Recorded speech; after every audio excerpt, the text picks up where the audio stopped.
নমস্কার। নমস্কার। আমি শান্তনু আবার উপস্থিত হয়ে গেছি আপনাদের কাছে। আপনাদের সকলের ভালো লাগা অনুষ্ঠান, চেনা ভালো লাগা কবিতা। বেশ কিছুদিন ধরেই এই অনুষ্ঠানটি চলছে এবং যত দিন যাচ্ছে তত আহ, ভালো লাগার সংখ্যা বাড়ছে। আমি শুধু একটাই অনুরোধ করব সকলকে, যারা দেখছেন, যাদের ভালো লাগছে তারা একটু শেয়ার করবেন, যাতে এই কবিতার জয়যাত্রা চলতে থাকে। আমার এই পরিশ্রমটা, সেটা হচ্ছে যাতে কবিতা আরো বেশি করে মানুষের কাছে পৌঁছে যায় সহজ এবং প্রাঞ্জলভাবে। সেই জন্যই এই কবিতার আলোচনা, এই অনুষ্ঠানের অবতারণা। সেই জায়গায় দাঁড়িয়ে আমি সকলকে বলবো, যারা এই অনুষ্ঠান দেখছেন, যাদের ভালো লাগছে বলে জানাচ্ছেন বিভিন্ন সময়, তাদের বলবো যে তারা যেন এটাকে শেয়ার করে, আরো অনেক বেশি বেশি করে মানুষের কাছে পৌঁছয়। আজকে আমি যার কবিতা নিয়ে আপনাদের সামনে উপস্থিত হয়েছি, এই মুহূর্তে কবিতার, বাংলা কবিতার যে জগৎ, আধুনিক যে জগৎ, বর্তমান যে জগৎ, সেই জগতে অন্যতম প্রসিদ্ধ কবি, নামী কবি তাজিমুর রহমান।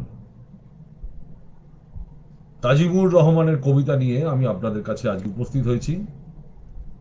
তাজিমুর এই মুহূর্তে বাংলা ভাষায় যারা কবিতা লিখছেন, দেশে, বাংলাদেশে, বিভিন্ন বিদেশেও, অন্যান্য দেশেও, তাদের মধ্যে ইতিমধ্যেই যথেষ্ট সম্মান এবং সম্ভ্রম তার লেখনের মাধ্যমে সে কুড়িয়ে নিয়েছে, অর্জন করেছে।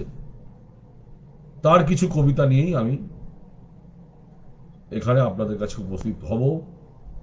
তাজিমুরের সাথে আমার পরিচয় ফেসবুকের মধ্যে দিয়ে। ফেসবুকের মাধ্যমে তাজিমুরের সাথে আমার প্রথম পরিচয়, এবং সেখানে কিছু বক্তব্য আদান প্রদান, এইভাবে চলতে চলতে হঠাৎ একদিন ইচ্ছে কুসুমে অতিথি কবি হয়ে তাজিমুরের আসা, এবং ওর কবিতাগুলো সেদিন প্রথম একদম চকিতভাবে বিশ্লেষণ করার এই দায় আমার ওপর পড়ে। এবং তারপরে ওর সাথে আমার দেখা হয়েছিল আরেকবার সশরীরে, সেটা হচ্ছে বেহালা বইমেলায়, খুব ক্ষণিকের জন্য। আর এছাড়া রেগুলার ফেসবুকে যোগাযোগ আছে, এবং ওর সম্পাদিত যে পত্রিকা নৌবত, সেই নৌবত পত্রিকাতেও আমি এর আগে একবার লিখেছি এবং এবারেও লেখা পাঠিয়েছি।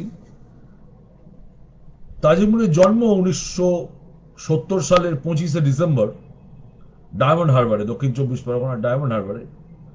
তখন হয়তো অবিভক্ত বাংলায় ছিল, হয়তো মনে হয় অবিভক্ত 24 পরগনায় ছিল। যাদবপুর বিশ্ববিদ্যালয় থেকে বাংলা সাহিত্যে সে স্নাতকোত্তর করেছেন। করার পর প্রায় 10 বছর সে পেশাদারি সাংবাদিকতা করে গেছে।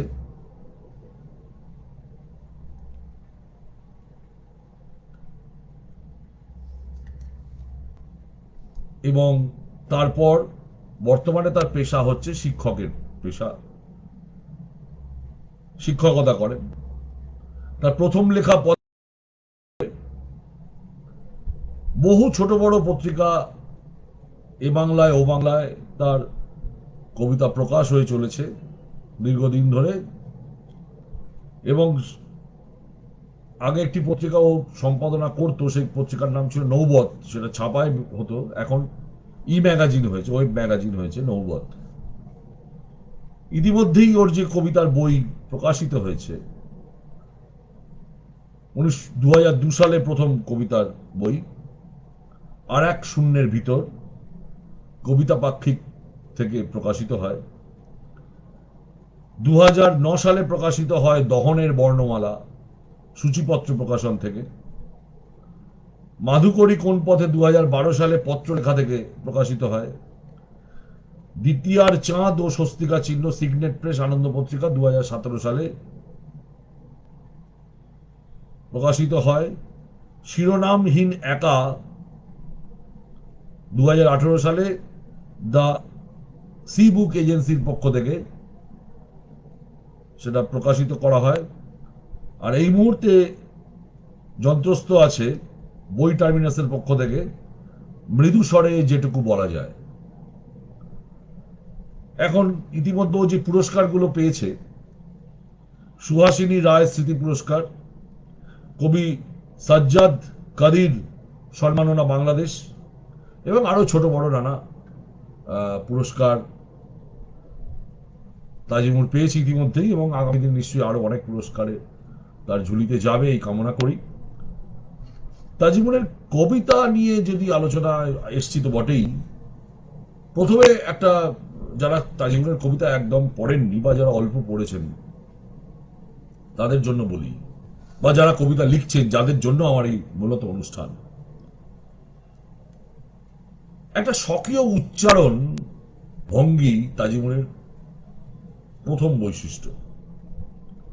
একটা নিজস্ব শৈলী সে ইতিমধ্যেই তৈরি করে ফেলেছে, এবং এই কবিতার মধ্যে কবিতাগুলো প্রচন্ড লাবণ্যময়, অত্যাধিক নরম, সফট, কোমল, একটা সুললিত ভঙ্গিমা তার কবিতায় আছে, এবং লাবণ্যময় হলেও একটা চিন্তাশীল, আপনাকে ভাবাবে কবিতা। আপাতভাবে তাজিমুরের কবিতা পড়ে খুব নিরীহ মনে হলেও আদতেও সেগুলো নিরীহ নয়।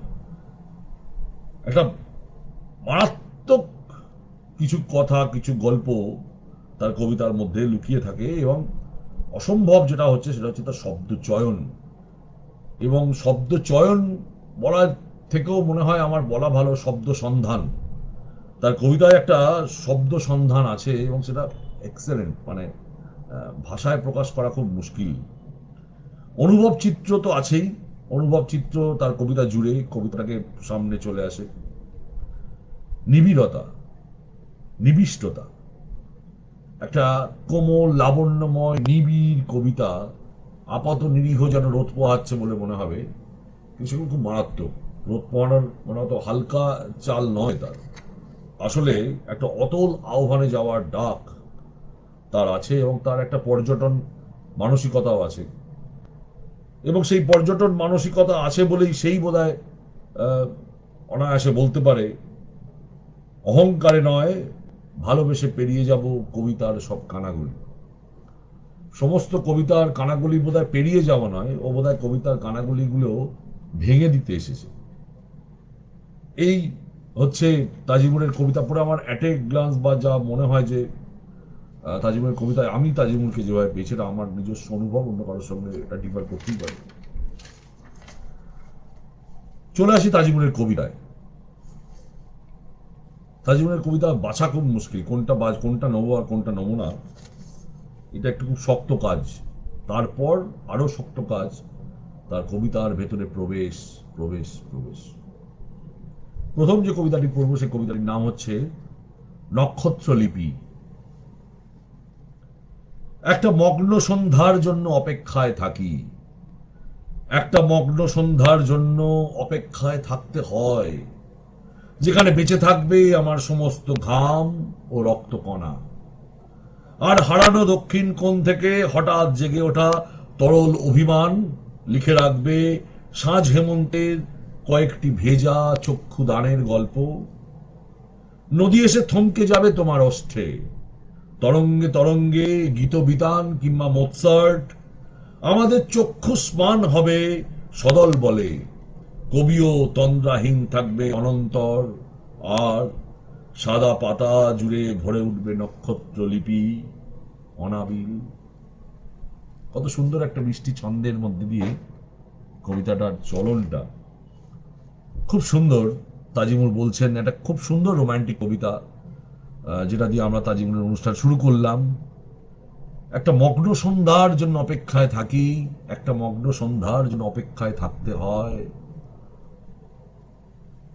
এই চিরকালীন করে দেওয়া একটা মগ্ন সন্ধ্যায় অপেক্ষায় থাকছি, কিন্তু থাকতেই হয়, এই থাকতেই হয় বলার মধ্যে দিয়ে একটা চিরকালীন করে দিলেন মগ্ন সন্ধ্যাটাকে। এবং প্রেম এক অপার্থিব মুহূর্ত কামনা করে, ভালোবাসা কামনা করে এক অপার্থিব মুহূর্ত। সেই অপার্থিব মুহূর্তের জন্যই অপেক্ষা, যখন প্রেম নিবিড় হবে, নিবিষ্ট হবে, কাছের হবে, ঐশ্বরিক হয়ে উঠবে, এবং যেখানে আমার শ্রম, আমার যেখানে বেঁচে থাকবে আমার সমস্ত ঘাম, রক্তকণা,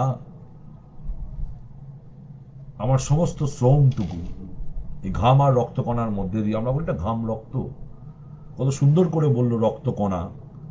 আর হারানো দক্ষিণ কোণ থেকে হঠাৎ জেগে ওঠা তরল অভিমান, খুব ঘনীভূত নয়, তরল অভিমান, হালকা হালকা হালকা ছোট্ট ছোট্ট অভিমান। হারানো দক্ষিণ কোণ থেকে, যে কোণটা দক্ষিণ কোণ, দক্ষিণ কোণ সবসময় একটা উদ্যমতার প্রতীক, একটা নতুন কিছু সৃষ্টির প্রতীক, যেটা অপোজিটে উত্তর কোণ একটু ভারী, একটি রক্ষণশীলতার কথা বলে। এই দক্ষিণ কোণ হারিয়ে গেছে যে উদ্দামতা, হারিয়ে গেছে যে কি বলে সৃষ্টিশীলতা, সেইখান থেকে একটা তরল অভিমান যেটা লিখে রাখবে সাঁঝ হেমন্তের কয়েকটি ভেজা চক্ষুদানের গল্প। চক্ষুদান কখন হয়? মানুষকে যখন জ্ঞান দেওয়া হয়, তার জ্ঞান চক্ষু খুলে দেওয়া হয়। বা এইভাবে যদি আমরা বলি যে আমরা যে মৃৎশিল্পে যখন আমরা ওই ঠাকুরের চোখ আঁকি, তখন চক্ষুদানের মধ্যে দিয়ে মৃন্ময়ী মা মাটির মাকে বা মাটির ঠাকুরকে চিন্ময়ীতে, মৃন্ময় থেকে চিন্ময়, মৃন্ময়ী থেকে চিন্ময়ীতে রূপান্তরিত করা, সে এক অলৌকিক ব্যাপার। এই চিন্ময় চেতনার মধ্যে নিয়ে আসা একটা অলৌকিক, সত্যি অলৌকিক ব্যাপার। এবং নদী স্তব্ধ হয়ে যায় মানে সমস্ত গতি স্তব্ধ হয়ে যাবে, তোমার মুখ, তোমার বাগধারায় এসে নদী আটকে যাবে, স্তব্ধ হয়ে যাবে, নিশ্চুপ হয়ে যাবে। আর তরঙ্গে তরঙ্গে সেই নদীর যে আটকে যাওয়া নদীর যে তরঙ্গের ঢেউ, সেই ঢেউগুলো যেন মোৎসার্ট বা গীতবিতানের সঙ্গে এক হয়ে যাবে।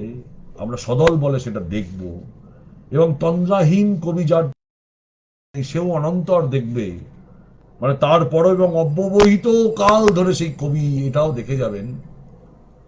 আর শুধু কবি তো শুধু দেখে যান না, তার সাদা পাতায় নক্ষত্র লিপি, অনাবিল, নির্মল, যেখানে কোনো কলুষতা নেই, সেই নির্মল লেখা, নির্মল কবিতা, নির্মল সৃষ্টি সেই জায়গায় হবে, যাকে কবি নক্ষত্র লিপি বলছেন।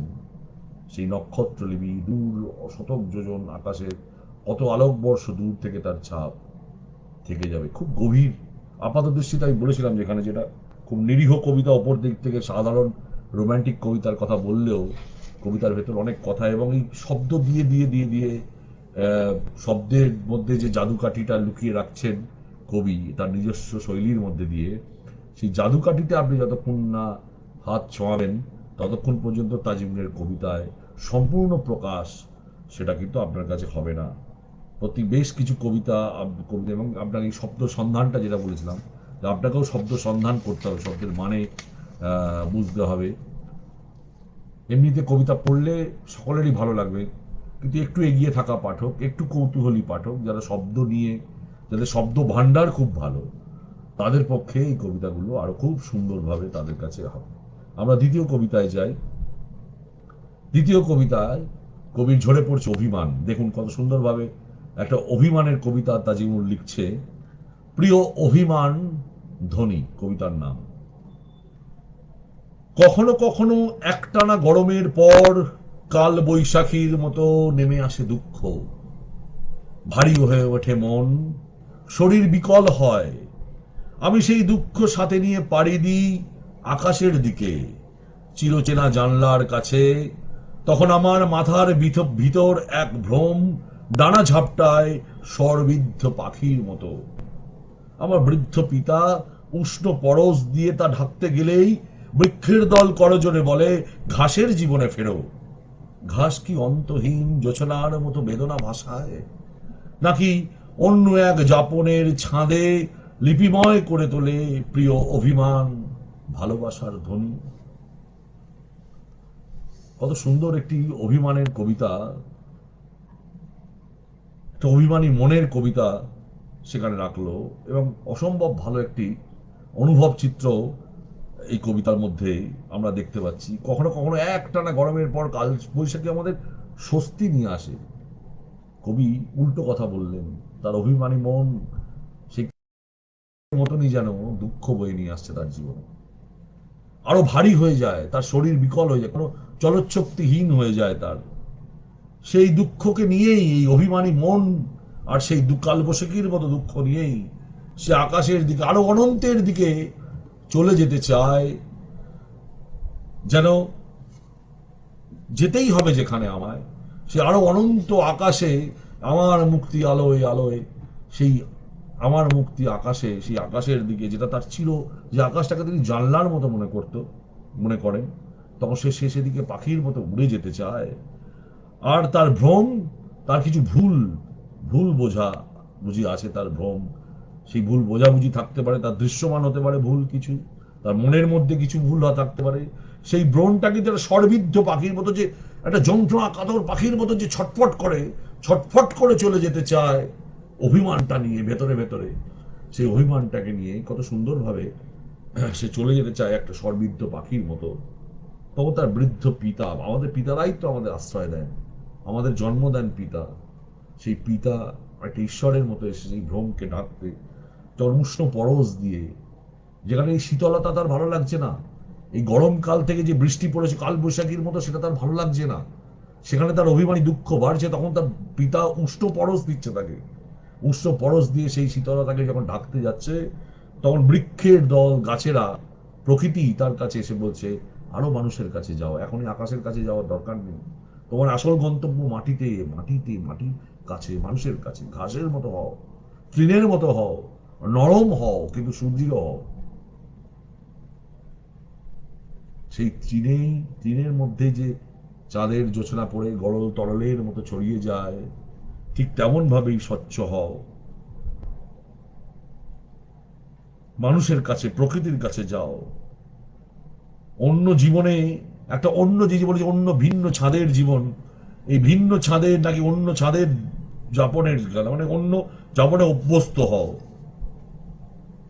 মানুষের পৃথিবী নয়, হয়তোবা মানুষের পৃথিবী, হয়তোবা মানুষের পৃথিবী নয়, মনে মনে যা জানো, যা বলা যায়, সেই অভিমান যেন একটা তরল ভাবে লিপিময় করে তোলে, সেই লিপি যা লিখিত হয়ে যায়, যা ডকুমেন্ট হয়, যা থেকে যায়, তার প্রিয় অভিমান, অভিমানটাও এখানে তার প্রিয় হয়ে যাচ্ছে, এবং এই অভিমানের যে ধ্বনি, সেই ধ্বনিটা তার বড় ভালো লাগছে, তার প্রিয় প্রিয় অভিমান ধ্বনি এই কবিতার শিরোনাম।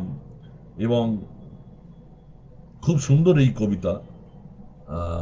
এখানেও বেশ কিছু শব্দ আছে, সেই শব্দের মধ্যে দিয়েই আপনাকে যেতে হবে কবিতার ভেতরে, তা না হলে এই কবিতার ভেতর প্রবেশ করা আপনাকেও, নাহলে ওই সর্বিদ্ধ পাখির মতো আপনাকেও ছটফট ছটফট করতে হবে, বারবার কবিতা পড়তে হবে, এবং পড়ে কবিতার ভেতর গেলেই তবে এই কবিতাগুলোর সমস্ত রসাস্বাদনটা আপনি করতে পারবেন। ইতিমধ্যেই বেশ কিছু কবি এসে গেছেন, তারা দেখছেন, ইতিমধ্যে অনেকেই এসেছেন, তারা দেখছেন, এটাই আমার পাওয়া, যে শ্রদ্ধেয় কবিরা তারা দেখছেন, তারা কমেন্টস করছেন।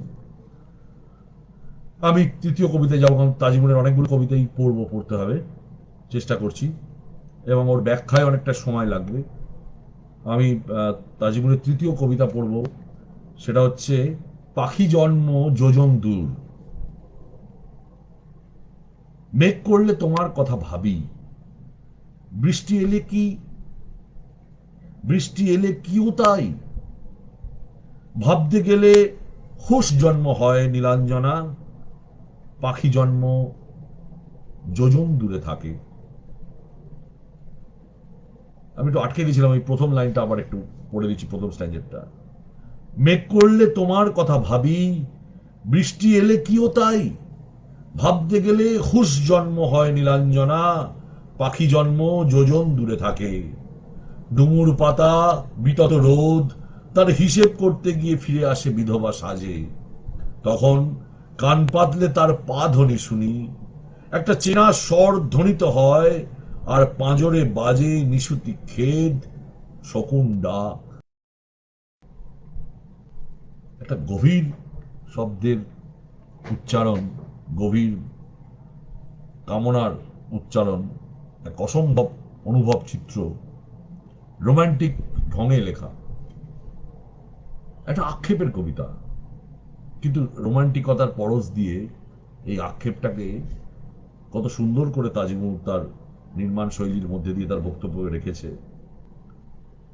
এবং এই কবিতার মধ্যে ঢুকতে গেলেও, শব্দ সন্ধান আপনাকে গভীরে যেতে গেলেও কতগুলো শব্দ আছে এখানে, যেমন খুব মিষ্টি শব্দ। যেমন দেখুন, একটা হচ্ছে পা ধ্বনি, পায়ের আওয়াজ না বলে পা ধ্বনি বলা, খুব মিষ্টি। বা ধরুন নিশুতি খেদ, গভীর রাতের খেদ, সেই গভীরতা, খেদের গভীরতা বোঝাতে গিয়ে, খেদ কি শুধু রাত্রেই হয় তা তো না, কিন্তু নিশুতি বলার মধ্যে দিয়ে নিশুতির কথাটার মধ্যে হচ্ছে গভীরতা। সেই গভীর খেদের কথাটা কি সুন্দরভাবে বললেন, নিশুতি খেদ। বা ধরুন হুস জন্ম, হুস হুস কথাটার মধ্যেও কিন্তু রহস্য লুকিয়ে আছে। এবং নীলাঞ্জনা নাম বেছে নেওয়ার ক্ষেত্রেও কবিদের, খুব যারা কবিতা লিখছেন, যারা কবিতা বোঝার চেষ্টা করছেন, তাদেরও কিন্তু এই ভেঙে ভেঙে ভেঙে ভেঙে অ্যালগরিদমগুলোকে ভেঙে ভেঙে ভেঙে ভেঙে এগোতে হবে। এখন দূরে থাকলেও আমি তোমাকে যেভাবে ভাবি, তুমি কাছে এলেও কি তোমাকে ভাবি, নাকি কাছে এলে অনেক সহজলভ্য হয়ে যাও, তখন আর তোমার কথা ভাবি না। কি নির্মম উচ্চারণ, সত্যি তো তাই। দূরে গেলেই বোধহয় সম্পর্কের টান বাড়ে, প্রেমের মধুরতা বাড়ে বিরহে। ঠিক সেভাবেই কবি এখানে বলছেন, নিজেকেই প্রশ্ন করে বলছেন যে যেভাবে দূরে থাকলে তোমার কথা ভাবো, সেভাবেই কি আমি কাছে এলেও কি তোমাকে ভাবি, নাকি ভাবতে গেলে হুঁশ জন্ম হয়। এই হুঁশ জন্ম মানে একটা সহসা উড়ে যাওয়ার ভঙ্গি, যে পালিয়ে যাওয়ার মতো, হুস করে উড়ে গেলাম, চলে গেলাম, অর্থাৎ কোথাও বসলাম না, আমি কোথাও স্থিত হলাম না। তোমাকে ভাবতে বসে একটা হুঁশ জন্ম হচ্ছে আমার, আমি কোথাও যেন উড়ে চলে যাচ্ছি আরো দূরে দূরে কোথাও, যেখানে ঠিক নিবিষ্ট হতে পারছি না। নীলাঞ্জনা, নীলাঞ্জনা হচ্ছে মেঘের রং।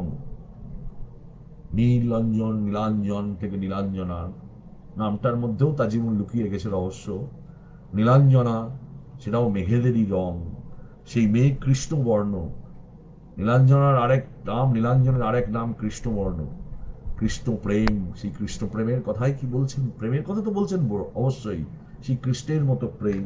আমার হুঁশ জন্ম হয়, পাখির জন্ম আমি, আমার দূরে থাকে, যে পাখির জন্ম পেলে আমার এই যে পর্যটন, আমি যেখানে খুশি যখন খুশি উড়ে যেতে চাই, পাখির চোখে সবকিছু দেখে নিতে চাই, সেটা আমার অনেক জন্ম দূরে হয়ে যায়। ডুবুর পাতা বিতত রোদ, এই বিতত রোদ মানে হচ্ছে কিন্তু ছড়িয়ে যাওয়া, অনেকটা বিস্তৃত। বিস্তৃত না বলে কবি এখানে বিতত বললেন।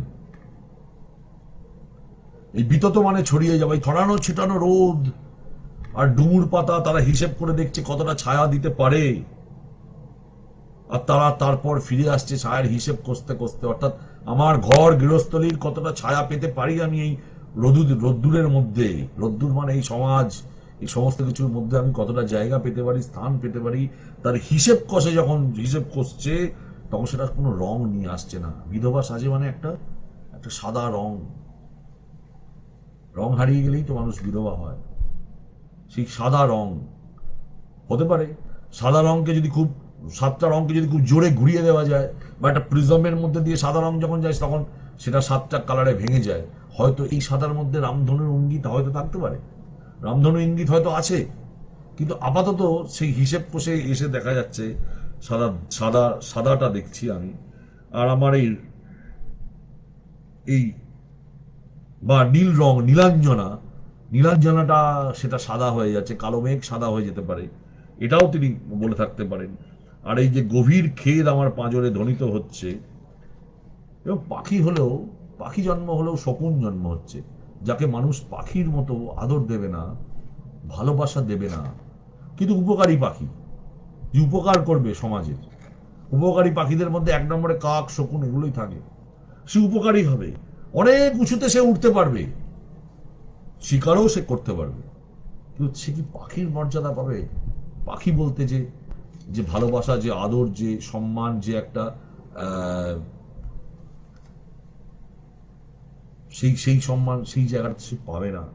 তাই সে বলছে শকুন হওয়ার পরও শকুনের ডাক সে শুনতে পাচ্ছে, তার পাখি জন্ম অধরা থেকে যাচ্ছে। এক্সেলেন্ট কবিতা, খুব ভালো কবিতা। আমরা 4 নম্বর কবিতায় যাব। 4 নম্বর কবিতাও আদ্যপান্ত তাজিমুর একটি রোমান্টিক লোক। ওর সমস্ত কবিতার মধ্যেই রোমান্টিক করে পড়ছে, কিন্তু ওই যেটা বললাম যে তা কিন্তু নিরীহ নয়, গভীর, গভীর থেকে গভীরতা। কেউ নয় ভালোবাসা, যদি তুমি ছুঁয়ে দাও একবার, সব ভালো বলে মেনে নিতে পারি। তুমি কেউ নও প্রিয় ভালোবাসা। মানুষ হনন করে মানুষের, এসব সেকেলে কথা, বৃথা বৃথা বলা, আত্মতৃপ্তি ছাড়া কিছু নয়। বর্ষা পরাগ ফাটা রোদ্দুরে অবিবেচকের মতো হৃদি টোকা দিলে পাহাড় আঁচল পেতে নতজানু থাকে, আর একা একা চাঁদ দুলে ওঠে বৃক্ষলতায়।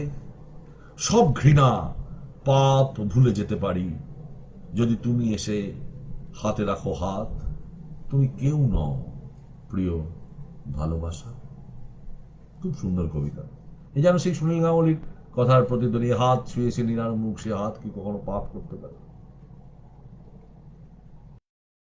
যদি বলো আমি সব কিছু ক্ষমা করে দেবো, আমার জীবনে পাওয়া না পাওয়া, আমার ঘৃণা, আমার ক্ষোভ, আমার দ্রোহ, আমার কামনা, আমার কাম, আমার ভালোবাসা, আমার যৌনতা, আমি সমস্ত কিছুই যদি তুমি একবার ছুঁয়ে দাও পরশ পাথরের মতো, তাহলে আমি হয়তো মানুষ থেকে দেবতা হয়ে যেতে পারি, আমি ঈশ্বর হয়ে যেতে পারি তোমার ছোঁয়া পেলে। মানুষ মানুষকেই চিরকাল দমিয়ে এসেছে, এসব সেকেলে আত্ম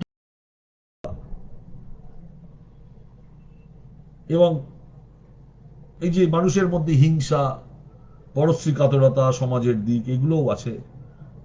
কিন্তু বর্ষা পরাগ, কত সুন্দর বলেছে, বর্ষা পরাগ। হ্যাঁ, বর্ষার সময় তো গাছেদের একটা ভাঙা ডাল, পরাগ কেন লাগবে? একটা ভাঙা ডাল নিয়ে গিয়ে মাটিতে পুঁতে দিলেই গাছ হয়ে যায়, প্রাণ সঞ্চার করে। বর্ষা তো উদ্ভিদদের প্রাণ সঞ্চার করে। তাই সেই বর্ষা পরাগ, বর্ষার যে পরাগ, সেই বর্ষা পরাগ ফাটা রোদ্দুর অবিবেচকের মতো। সেই তখনকার ফাটা রোদ্দুর মানে বর্ষার সময় আকাশে মেঘ, সেই মেঘ সম্পূর্ণ আছে, খণ্ড খণ্ড ভাবে তার রোদ্দুরের কিরণ পড়ছে মাটিতে, তাই ফাটা রোদ্দুর, ফাটা বর্ষা পরাগ এবং ফাটা রোদ্দুর। রোদ্দুরও লাগে গাছ জন্মাতে গেলে। অবিবেচকের মনে যেন একটা স্ত্রী পুরুষের মতো বিষয়টাকে নিয়ে আসছেন। সেটা যদি হৃদয়ে টোকা দেয় তাহলে পাথরও গলে যাবে। পাথর যে মগ্ন তাপসের মতো, নিমগ্ন তাপসের মতো পাহাড় যেন বসে থাকে মুনির মতো, ঋষির মতো, সেও ভিক্ষুক হবে, সেও নরম হবে, নতজানু হবে। আর একা একা চাঁদ বৃক্ষলতার মাথার ওপর একটা খুশির প্রতীক আঁকলেন। আবার নতুনের জন্ম হবে, যে নতুনের জন্ম হবে তাতেই চাঁদ এবং গাছের মাথার মধ্যে যে একটা সুন্দর এই রোম্যান্টিক একটা ভাব রাখলেন। আপনি যদি মনে মনে কল্পনা করেন যে একটা গাছ, তার গাছের ফাঁক থেকে চাঁদ উঠেছে, যে একটা সুন্দর স্নিগ্ধময়তা, সেই স্নিগ্ধময়তার মধ্যে হচ্ছে একটা খুশির খবর, আবার নতুন প্রাণ আসছে, নতুন জন্মাবে এই পরশ পাথরের মধ্যে দিয়ে। এবং সব ঘৃণা এবং সব আবার দ্বিতীয়বার উচ্চারণ করলেন। প্রথম যেখান থেকে এসেছিলেন শেষেও সেই জায়গায় এসে বললেন আমি সব পাপ ঘৃণা আমি ভুলে যেতে পারি, যদি তুমি আরেকবার। প্রথমবার বলেছিলেন পারো, এখন বলছেন হাতে হাত রাখো। প্রথম বলেছিলেন পরশ পাথরের মতো ছুঁয়ে দাও ভালোবাসা, তুমি কেউ নও। এখন বলছে ভালোবাসা আমার সাথী হবে, আমার সঙ্গী হবে, আমার হাতে হাত রাখবে। চলো না আমরা হাতে হাত ধরে এই জ্যোৎস্না রাতে বর্ষা পরাগের গন্ধ মেখে। এক্সেলেন্ট কবিতা। 5 নম্বর কবিতায় যাব। একটু জল খেয়ে নিই।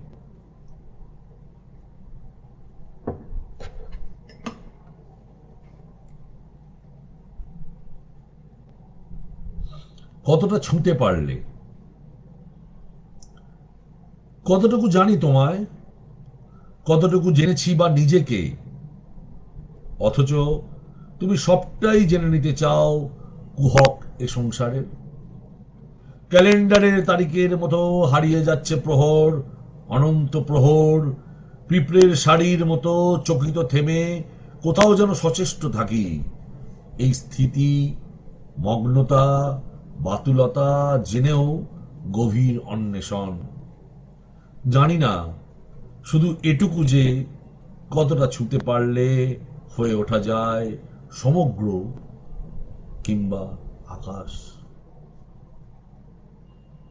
এটা ওই যে পর্যটক মন, বাউল মন, নিজেকে জানার একটা যে অবিরাম আমি কে,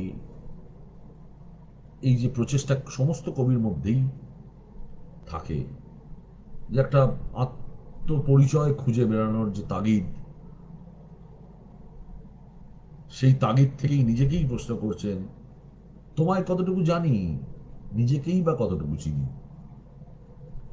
নিজেকেই চেনে উঠতে পারলাম না এখনো পর্যন্ত, তোমাকেও চেনা হলো না সম্পূর্ণ। আর তুমি এর মধ্যেই সংসারের সমস্ত রহস্য জেনে নিতে চাও। রহস্য না বলে কুহক বললেন কথা, ওই যে বললাম ওর শব্দ,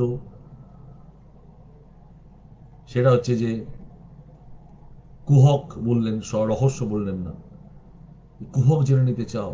কতটুকু চিনি আমি জানি তো অনেক, এখনো যদি আমরা বলতে পারি ওই অনেকে 25 বছর সংসার করছেন স্বামী স্ত্রী।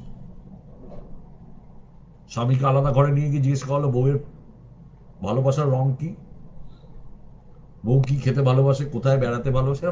মজার কিছু খেলা খেললে দেখবেন, চ্যালেঞ্জ করে বলা যায় অধিকাংশ স্বামী স্ত্রী পেরে উঠবেন না সব প্রশ্নের সঠিক উত্তর দিতে। এবং আপনি যদি গড় করেন তাহলে দেখবেন ডাহা ফেল মেরে গেছে সব। নিজেকেই জানা হয়নি, নিজেকেই কি কোনোদিন আয়নার সামনে দাঁড়িয়ে প্রশ্ন করেছি যে আমি কে, আমার কি ভালো লাগে, আমি কি চাই। এই প্রশ্নটা তুলে দিলেন কাজী।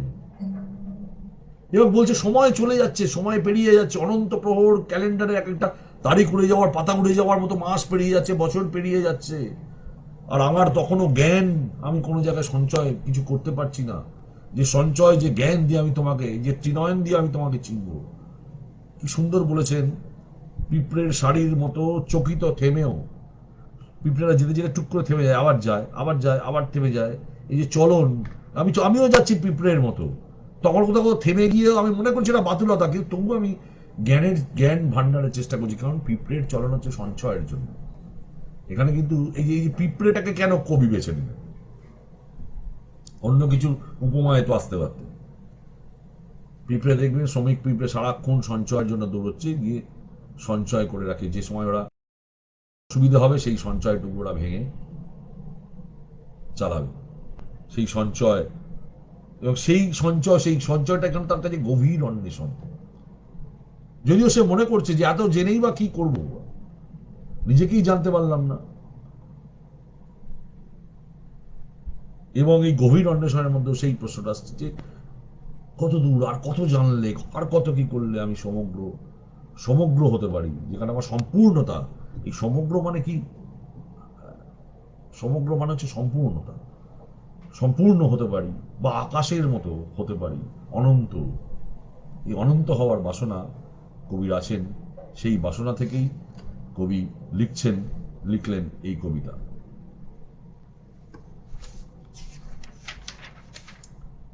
6 নম্বর কবিতায় যাব। 6 নম্বর কবিতায় খুব বেশি কিছু বলার নেই, কবিতাটি এত সুন্দর। কবিতাটির নাম মা। এখন চিত্রগাথা নেই যাকে বাজি ধরা যায় তোমার জন্য, অনন্ত যেটুকু তা কেবল তুমি। বাৎসল্যের প্রকৃত রূপ রূপকে থাকে না, স্তনের মোটায় চুম্বনরত মুখ, ডানায় অনাবিল আলস্য মাকলে দিনান্তে জেগে ওঠা অক্ষরে চিনে নেয় মাতৃত্ব, আর্যাবর্ত। একটা প্রকৃত শ্রদ্ধা এবং কৃতজ্ঞতার কবিতা মায়ের সম্পর্কে। এবং বলছেন বাৎসল্য এমন একটা জিনিস যাকে চিনিয়ে দিতে হয় না, সেটা কোনো রূপকে থাকে না, যে কষ্ট করে তুমি চিনে নাও, ভেবে নাও, সেটার রূপটা পরিষ্কার, সামনাসামনি দেখা যায় এবং সেটা বুঝতেই পারা যায়, বুঝিয়ে দিতে হয় না। শেষ জায়গাটা যেটা করেছেন কবিতার, সেটা শেষ কথাটা দেখবেন, শেষ শব্দটা, দিনান্তে জেগে ওটা অক্ষরে চিনে নেয় মাতৃত্ব। এখানে কবিতার শেষ হলো না, আরেকটা ছোট্ট শব্দ এসে যুক্ত হলো, যেটা আরেকটু কবিতাটাকে উচ্চতায় নিয়ে গেল। আরেকটি ছোট্ট শব্দ, আর্যাবর্ত। আর্যাবর্ত হচ্ছে নিজস্ব স্থান। আর্যরা প্রথম ভারতবর্ষে এসে তাদের নিজেদের যে স্থানটা করেছিলেন, অর্থাৎ একটা বিদেশি জায়গায় যদি এইভাবে দেখেন, যে একটা না চেনা অচেনা পৃথিবীতেও, অচেনা পৃথিবী সবকিছু তো একটা শিশু চেনে না, কিন্তু সেই মায়ের যে কোল, সেটা তার কাছে সেফ জায়গা, সব থেকে শান্তির জায়গা, সব থেকে স্বস্তির জায়গা, সব থেকে নিরাপদ জায়গা। তাই সেটাকে কি সুন্দরভাবে তাজিমুর বলল, আর্যাবর্ত, যেখানে আর্যরা এসে বাস করেছিলেন প্রথম, তারপর ছড়িয়ে গেছেন, বড় হয়েছে আর্যরা, আরো ছড়িয়ে গেছে। প্রথম যে জায়গাটা, সে আর্যাবর্ত। এই যে একটা ছোট্ট টাচ, লাস্ট কথাটাই শেষ হলো না, হয়ে গিয়েও একটা ছোট্ট শব্দ জুড়ে দিয়ে কবিতার একটা অন্য মানেতে নিয়ে যাওয়া, এটা সত্যি তাজিমুর খুব ভালো কবিতা। আমরা আরেকটি দারুণ কবিতা পড়ি তাজিমুরের, গভীরতায় একদম পরিপূর্ণ কবিতা। সেটা হচ্ছে বাউল ভুবন। আমাদের মাঝে যে নির্জনতা আকাশ ছুঁয়েছে, তার নাম রাখলাম বিষাদ। বিষাদ কখনো কখনো আগুনের কথা বলে, অনিশেষ, সুন্দর। ভাষা ভাষা মেঘ বৃষ্টির ফোঁটা তার ছোঁয়া পেলে বিললিত হয়। আঙুলে আঙুলে মেখে নিয়ে পর্যটনে মত্ত নবীন প্রেমিক হয় বনচর। আবাবিল পাখির কণ্ঠে বাঁধে সুর, তবু একরাশ দাহন হামলে পড়ে চেটে নেয় সমস্ত রাগ, অভিমান, দ্রোহ। সুতরাং নির্জনতা মাথা তুলে আছে আমাদের মাঝে, অনায়াসে তার নাম হোক বাউল ভুবন। একটা বিষাদ, আশাভঙ্গতার কথা, দুঃখের কবিতা। এই যে আমাদের মাঝে যে নির্জনতা, তোমার আমার মধ্যে যে যেটুকখানি নির্জনতা বা যে নিশ্চুপ অবস্থা আছে, সেইটার নাম আমি রেখেছি বিষাদ। বিষাদ মানে আশাভঙ্গতা এবং দুঃখের কথা। এবং সেই দুঃখ কখনো কখনো দ্রোহের মতো আগুন জ্বলে, আগুনের কথা বলে, এসো সব জ্বালিয়ে দিই, পুড়িয়ে দিই, ধ্বংস করে দিই। সেই আগুন যখন ভাসা ভাসা মেঘ এবং বৃষ্টির ছোঁয়া পেয়ে বিললিত হয়, অর্থাৎ লুব্ধ হয়, লোভী হয়, তখন বিষাদও সেই লোভে আঙুলে আঙুল মেখে নিয়ে, কি সুন্দর বলেছে, আঙুলে আঙুল মেখে নিয়ে, হাত ধরাকে বলছে আঙুলে আঙুল মেখে নিয়ে, পর্যটনে মত্ত যে নবীন প্রেমিক যে হাঁটতে বেরিয়েছে, সে বনচরে চলে যায়, সে বনে যায়। আবাবিল পাখির কণ্ঠে সুর, সমস্ত পাখি তাদের কণ্ঠে সুর হয়, সমস্ত পোড়া জ্বলন এগুলোকে চলে যায়। এবং তোমার আমার যে দূরত্ব, দুঃখের, সেই দুঃখটা তখন আর থাকে না। এবং কি বলবো, যে সমস্ত অভিমান চলে গেলে নির্জনতাও যেন আমাদের কাছে বাংময় হয়ে ওঠে।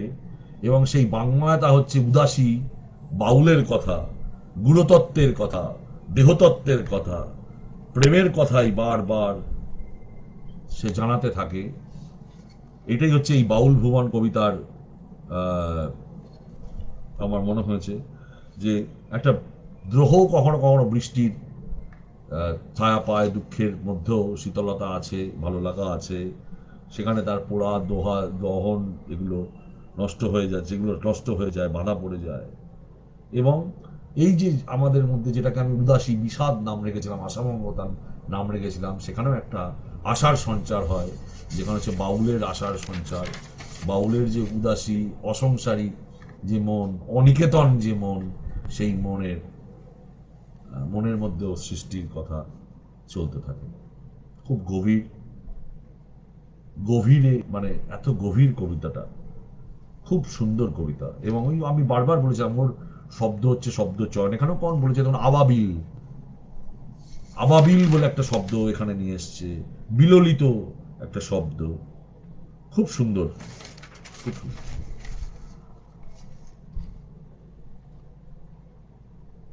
আমি একবার অনেকদিন আগে এক বড় কবির কাছে গিয়ে, আমি নাম করছি না, বড় কবির কাছে গিয়ে অনেক বছর আগে তাকে বলেছিলাম যে, সে আমাকে বললো তুমি কি করবে আমার কাছে এসে, আমার সঙ্গে দেখা করতে চাও কেন, বারবার এসছো কেন? আমি তখন তাকে বলেছিলাম যে আমি আপনার কবিতাগুলো পড়তে চাই, আমি কবিতায় বলে আমার কাছে কবিতা, আমার কবিতা পড়ে কবিতা শেখার থেকে ডিকশনারিটা মুখস্থ হয়ে যায়, বাংলা ডিকশনারিটা দেখবে কবিতা এসে যাবে। এই তাজিমুলের কবিতা পড়তে গিয়ে আমার মনে হয়েছে এই কথাটা, যে বাংলা ভাষার ছোট্ট ছোট্ট ছোট্ট ছোট্ট শব্দের মধ্যে যে কত মাধুর্য লুকিয়ে আছে, সেগুলো বহু প্রচলিত নয়। এটা এটা কবিরও একটা দায়িত্ব, অপ্রচলিত শব্দ সম্ভারকে মানুষের সামনে নিয়ে আসা, এবং বাংলা ভাষার গভীরতাও এর মধ্যে দিয়ে সুবিধে হয়। আমি 9 নম্বর কবিতায় যাব। একটা অসামান্য কবিতা আমরা পড়বো এবার। কবিতার নাম শান্তিনিকেতন। শালবন লাল মাটি বিকীর্ণ রেখা, ওই বালিকার কথা বলে, যার লাজুক হৃদয় খোয়াই কোপাই। বনলতা ভেজা রোদ দেরাজ টপকে আনপথগামী, কবুতর বোধ যেন মায়াময় ক্ষেত। শ্মশান ছাড়ালে পথ এসে হিমপীড়িত আমলকি বন চিনে নেয় পরকিয়া। রঙিন গহনা ফেরি করা কিশোরী তখন স্বপন পসরা নিয়ে, অকপট এক মুসাফির কিংবা ইলোরা মানবী। একটু জল খেয়ে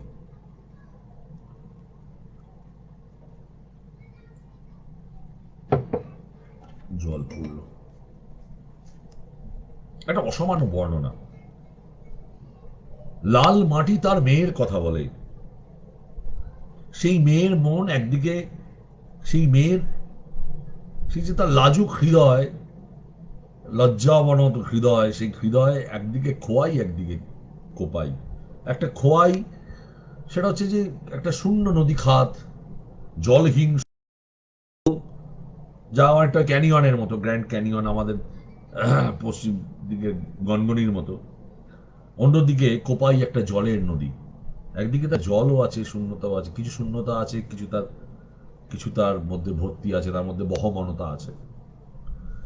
বনলতা ভেজা রোদ, কত সুন্দর দেখুন, বনলতা ভেজা রোদ, এই কথাগুলোই একটা অদ্ভুত মিষ্টি রোমান্টিক কথা, মিষ্টি শব্দ। এবং এখানে একটা শব্দ, এই দেরাজ, দেরাজ মানে বাক্স, বা বলছে কি দেরাজ টোপকে, বনলতা ভেজা রোদ দেওয়াজ, দেরাজ টোপকে আনপদ গান। সে দেওয়াজের মধ্যে বন্ধ থাকতে চায় না, আবদ্ধ থাকতে চায় না। এখানে রোদ, এই রোদ একটা রূপকের প্রতীক, একটা প্রেম হতে পারে, জ্ঞান হতে পারে, ভালোবাসা, আলোর মুক্তি হতে পারে, বন্ধত্ব থেকে মুক্তি হতে পারে। এবং সে তার ভিন্ন পথে, এবং কবুতর বোধ হচ্ছে তার উড়ে যাওয়া, পাখির যে বোধ, অর্থাৎ সুখের যে বোধ। কবুতরকে আমরা বলি না যে সুখের পায়রা, অন্য কোনো পাখি কথা না বলেও কবুতর বলল, এই যে কবুতর, না কবুতর বোধ, একটু যেন একটু ভিনদেশি, একটু একটা গায়ে একটা যেন বাঞ্জারা টাইপের একটা প্রলেপ লাগিয়ে এগিয়ে দিল কবিতাটাকে। সুখের পায়রার প্রতীক, সুখের প্রতীক, এবং তারও যে বিস্তৃত চারণ ক্ষেত্র, তার মায়াময়তা, এটা বলেছেন। ঘর জীবন শ্মশান, ঘর থেকে শ্মশান, শ্মশান থেকে ঘর, ঠিক বিপরীত দিকে ওর যাত্রা।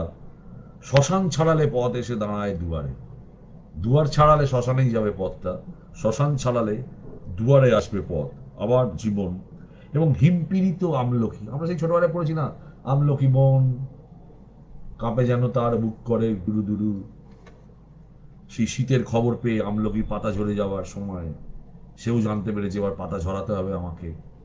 এখানে সেই হিমপীড়িত পাতা ঝরে যাওয়া আমলকি মনে যখন রোদ্দুর লাগে, সেটা তখন সে চিনে নেয় পরকীয়টাও সেখানে সে চিনে নিচ্ছে, রোদ্দুরের সাথে পরকীয়া। সে একটা স্বর্গীয় অভিসারী প্রেমের কথা শান্তিনিকেতনে এনে ফেললেন। সত্যিই শান্তির নিকেতন যেন, ওই কবুতর বোধ এবং মায়াময় ক্ষেত, এবং সেই মেয়েটা, যে মেয়েটা একটা সামান্য গয়নার পসরা বিক্রি করছে খোয়াইয়ের পাড়ে শনিবারের হাটে, তাকে তখন মুসাফির মনে হয়। এই মুসাফির মানে একটা বিদেশিনী, বিদেশি ওই যে টাচ, মুসাফির পর্যটক বললেন না, মুসাফির বললেন। মুসাফিররা বিভিন্ন দেশে দেশে ঘুরে বেড়ায়, এবং তাকে একটা প্রাচীন স্থাপত্য যেন যুগ যুগ ধরে এই বহমানতা আছে। হঠাৎ ঘটে যাওয়া কোনো ঘটনা, যেখানে তিনি বললেন ইলোরা মানবীর ভাস্কর্য, ইলোবা মানবীর মতো। ইলোরা মানবী সেই ইলোরাতে যে ভাস্কর্য আছে তার মতো। এত সুন্দর করে শান্তিনিকেতনকে ব্যাখ্যা, শান্তিনিকেতনের একটা খোয়াইয়ের পাশের একটা ঘটনাকে একটা মেয়ের পশরাকে সেই ইলোরা মানবীর সঙ্গে তুলনা করছে। আমলকি মন দেখছে, খোয়াই কোপাই সে মেয়েটার মধ্যে দুটো দুটো আছে, ভালো খারাপ দ্বন্দ্ব, জলহীনতা। খুব সুন্দর, খুব সুন্দর কবিতা। আমি দশম কবিতায় আসবো। দশম কবিতার নাম সন্ধ্যা তারার সাথে। আমাকে যারা নিয়ে গেল নেহাতি তারা হোক বলে তাদের নিয়ে কিছু বলা হলো না, কারণ তারা কেউ নয় আমার। কিংবা যারা কান্নাকাটি মেখে এগিয়ে দিল শেষ যাত্রার দিকে, তাদের জন্য কিছুই না, কারণ তারাও কেউ ছিল না আমার। এ পৃথিবীতে কে যে কার, আদপে কেউ কারো কিনা তা এক গোলক ধাঁধা ছাড়া।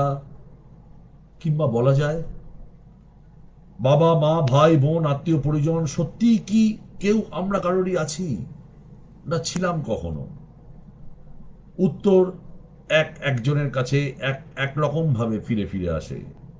প্রকৃত উত্তরের খোঁজ পেতে গেলে আজও হয়তো পড়তে হবে প্রস্তর যুগ কিংবা তার আগের পাঠ, না হলে একটা চলনসই মানানসই কিছু খুঁজে নিতে হয়।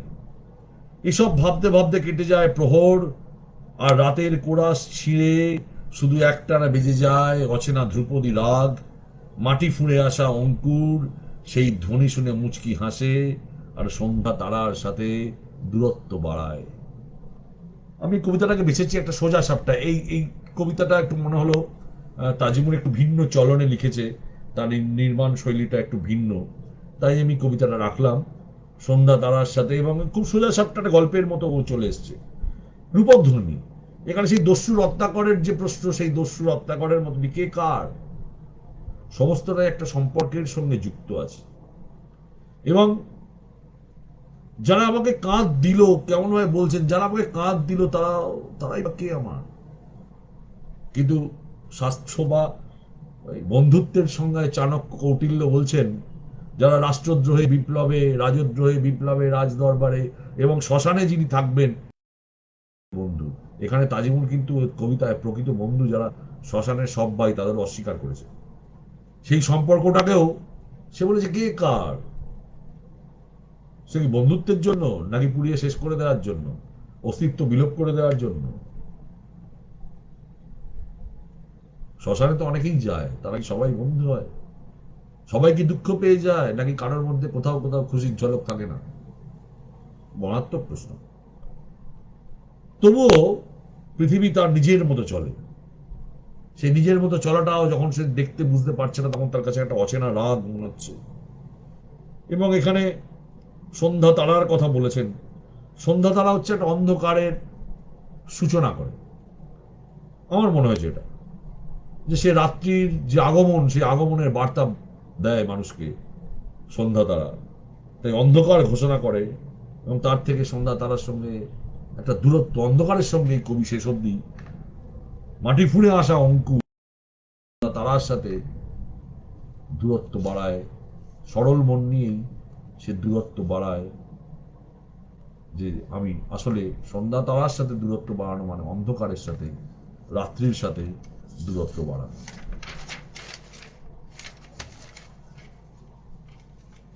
আমি যতটা ভেবেছিলাম সময় লাগবে ততটা অনেকটা আগেই চলে এসেছি প্রায়। সেটা হচ্ছে যে তাজিমুরের কবিতায় আমরা বারবার যেটা দেখতে পাচ্ছি সেটা হচ্ছে যে তার একটা পর্যটক মন আছে এবং সে অনেক কিছু জানতে চায় এবং খুব মাটির সাথে থাকতে চায়। আত্মম্ভরিতা কোনো সময় পরিস্ফুট হচ্ছে না, বা সমস্ত কবিতাগুলোর মধ্যে তার নিজেকে নিয়ে, নিজের মনকে জানার মধ্যে দিয়ে, এবং প্রত্যেকটা কবিতাতেই সে নিজেই একটা চরিত্র, নিজের মতো করে সেই চরিত্রের কথা সে বলছে, আমাদের কাছে তুলে ধরছে। একটা সুন্দর কবিতা আমরা পড়ব, এপিটাফ কবিতাটির নাম, 11তম কবিতা।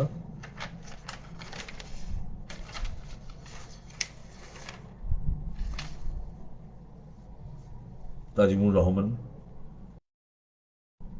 দিগন্তে শূন্য মাত্রাহীন হলে তুমি সংখ্যা রাখো তার পাশে, জলজ বোধে পড়ে নেব রাতের শীর্ষ গান, মাঠের ভেজা ডানায় এসে নামক রূপকথা, আজও জ্যোৎস্না কামড়ে থাকা কিশোরীর ঠোঁটে জেগে ওঠে বাংলার লোকায়ত গ্রাম, আর সোনাগাছির আকাশ জুড়ে বর্ণমালার শীতকার, এসো টলটলে জলরেখায় সাজিয়ে রাখি নিঃসঙ্গ কুয়াশা, ডাক পড়লেই শমিত তরঙ্গে ডুব দিয়ে পাড়ি দেব মেঘেদের দেশে, মেঘ যদি নৌকা হয় লিখে দেব গধূলির বিবর্ণ এপিটাফ। তাজিমুরের কবিতায় বারবার মেঘ, আকাশ, অনন্ত, একটা অনন্তর পিছনে ধাওয়া করা, তাকে জানা, বারবার মেঘ, জ্যোৎস্না, বৃষ্টি, আকাশ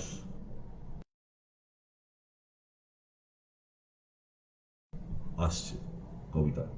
এখান থেকেই কবি, তার যে মন কোনো জায়গায় থিতু হওয়ার নয়, আরো আরো আরো তার জ্ঞান চাই, আরো সে জানতে চায়, এই জায়গাটা আসছে।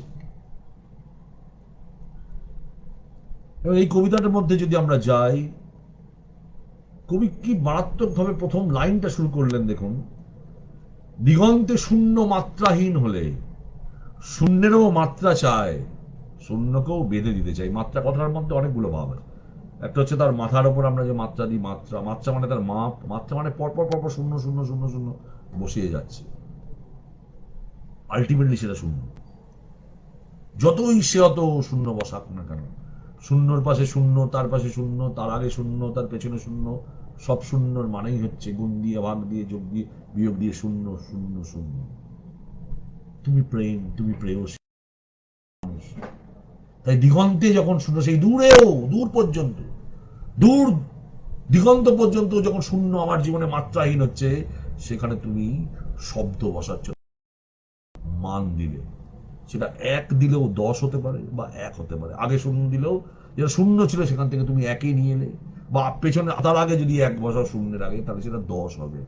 যে মানই হোক, কিন্তু তুমি যেটা মান ছিল না, যার কোনো ওজন ছিল না, তুমি তার পাশে ওজন দিলে, অর্থাৎ মান দিলে। জলজ বোধে, জলের মতো যে বোধ, স্বচ্ছতার যে বোধ, সেই স্বচ্ছতার বোধে আমি পড়ে নেব রাতের শীর্ষ গান, মাঠের ভেজা ডানায় এসে নামো গ্রুপ কথা। এই প্রেম, এটা এত এত সুন্দর অনুভব চিত্র, যে তুমি সংখ্যা রাখার পাশে, তারপর সমস্ত আমার শূন্যতাটা রূপকথায় ভরে যাবে। এটা আমার কাছে। কিন্তু আজও জ্যোৎস্না কামড়ে থাকা কিশোরীর ঠোঁট, যে জ্যোৎস্নাকে, যে জ্যোৎস্না কিশোরীর ঠোঁটে লেগে থাকে, যে স্বচ্ছতা, যে ভালোবাসা, যে মায়াবিকতা, যে মায়াময়তা, কিশোরীর ঠোঁটে, লাজুক ঠোঁটে সেটা লেগে থাকে। আর সেই ঠোঁটেই যেন বাংলার যে লোকায়ত গ্রাম, সেই গ্রাম জেগে ওঠে কিশোরীর হাসির মধ্যে দিয়ে। আর এই কিশোরীর সঙ্গে তুলনা করলেন কত প্যারাডক্সিয়াল। সোনাগাছির বর্ণময় চিৎকার, অর্থাৎ সোনাগাছির মানুষেরও সেখানে যারা আসেন তাদেরও অনেক কথা বলার আছে, সেগুলো শীতকালের মতো মনে হলেও সেগুলো বর্ণময়, তার বর্ণমালা আছে, তারও কথা আছে, তা জানতে হবে। তারাও সেটা অবহেলিত নয়, তাদের কথাও কবি জানতে চায়। লোকায়ত গ্রাম যেমন জানবো, তেমনি এগুলোও আমরা জানবো। আর শেষও সেইগুলো, সেই শীতকালগুলো, সেই কথাগুলো আমরা জলরেখার, জলের একটা রেখা দিয়ে, যেন নদীর মতো বহমানতার মধ্যে দিয়ে আমরা সেগুলোকে সাজিয়ে রাখি। যে নিঃসঙ্গ কুয়াশা, এখনো যে ধোঁয়াশা আছে, যে ধোঁয়াশাগুলো আছে, সেই ধোঁয়াশাগুলো জলরেখায়, টলটলে জলরেখায় শীতকাল আর কুয়াশাকে সাজিয়ে রাখি। যখন ডাক পড়বে, যখন যেতে হবে, তখন শমিত তরঙ্গে, এখানে সমিত কথাটা দেখুন, শমিত তরঙ্গে মানে প্রশমিত, ঢাকা পড়ে যাওয়া, আচ্ছাদিত, সেই আর প্রশমিত তরঙ্গ, তরঙ্গ যখন খুব দারুণ ভাবে লাফাচ্ছিল ঢেউয়ের মতো উত্তাল, সেই উত্তালতা যখন, তখন সেখানে ডুব দেব, ডুব দিয়ে যাব মেঘেদের দেশে। মেঘ যদি আমার নৌকা হয়ে যায়, তাহলে সেই যে কুয়াশা, যে যে নিঃসঙ্গ কুয়াশা ছিল, সেই কুয়াশার গায়ে এঁকে দেবো গোধূলি বিবর্ণ এপিটাফ। গোধূলি এমনি কিছুটা ম্লান হয়ে যায়, একটা দুঃখ দুঃখ ভাব যেন কোথা থেকে উঠে আসে, সেই দুঃখ দুঃখ ভাব কবির মনে। সে তখন বলছে যে সেই যে নিঃসঙ্গ কুয়াশা, যাকে জলরেখায় সাজিয়ে এসেছিলাম, সেই কুয়াশার গায়ে আমি শোক গাঁথা লিখে যাব, আমার শোকের কবিতা লিখে যাব, আমার শোকের কথা, আমার সেইটাই এপিটাফটা আমি লিখে যাব। এই হচ্ছে তাজিমুর রহমান। আমি চেষ্টা করলাম আমার মতো করে কবিতাগুলো রাখার। এখন কবিতার বিভিন্ন মানে, সেগুলো বহুমাত্রিক হতে পারে, কিন্তু আমার মনে যেভাবে তাজিমুর দাগ কেটেছে, আমি তাজিমুরের যে যে দীর্ঘ জ্ঞানের জলাশয়, কবিতার যে জলাশয় জলাশয় তাতে আমি যতটা ডুব দিতে পেরেছি, যতটা অবগাহন করতে পেরেছি, তার হয়তো কিঞ্চিত অনুভব, সপ্ত অনুভব ব্যাখ্যা করা যায় না, সেটা মনের তন্ত্রীতে বাজে, সেই ততটা অনুভব আমি আপনাদের কাছে তুলে আনার চেষ্টা করলাম। আশা করি আপনাদের ভালো লাগবে। এবং আমি আমার এই অনুষ্ঠানের পক্ষ থেকে তাজিমুরের প্রতি অসংখ্য, অনির্বার, অবিরাম শুভেচ্ছা জানাচ্ছি। ভাই, বন্ধু আমার, ভালো থেকো, সুস্থ থেকো, আরো আরো অনেক কবিতা আমাদের উপহার দাও, তোমার মনের ভিতর আরো গভীর অন্বেষণে গিয়ে মুক্ত তুলে আনো, সেই মুক্ত দিয়েই বাংলা কবিতা সাজাও, আরো সুন্দর করে সাজাও, কবিতার জয়যাত্রা হোক। এই কথা বলে সকলের কাছ থেকে ছুটি চাইছি। আগামী শুক্রবার, আগামী মঙ্গলবার আপনাদের কাছে আপনাদের ভালো লাগার অনুষ্ঠান চেনা কবির ভালো লাগা কবিতা, সেখানে উপস্থিত করব দেবানন্দ ভট্টাচার্যের কবিতা, দেখব তার কবিতার অন্বেষণ, তার কবিতার জার্নি, তাতে আমরা সকলেই মগ্ন হব। ততক্ষণ পর্যন্ত আমাকে ছুটি দিন, আর প্রচুর প্রচুর ছড়িয়ে দিন, এই প্রোগ্রামকে শেয়ার করুন, আরো অনেক কবিদের কাছে যাক, আরো অনেক কবিদের সঙ্গে আলাপ হোক। আমি চাই এই অনুষ্ঠানটা চলতে থাকুক এবং তাদের কবিতাও এই প্ল্যাটফর্মে, এই ফেসবুক লাইভের মধ্যে দিয়ে আরো আরো অনেক মানুষের কাছে ছড়িয়ে যাক। এই কথা বলে আপনারা সবাই ভালো থাকবেন, এই আশা করে দেখা হবে পরের দিন চেনা কবির ভালো লাগা কবিতা অনুষ্ঠানে। ততক্ষণ পর্যন্ত শুভরাত্রি।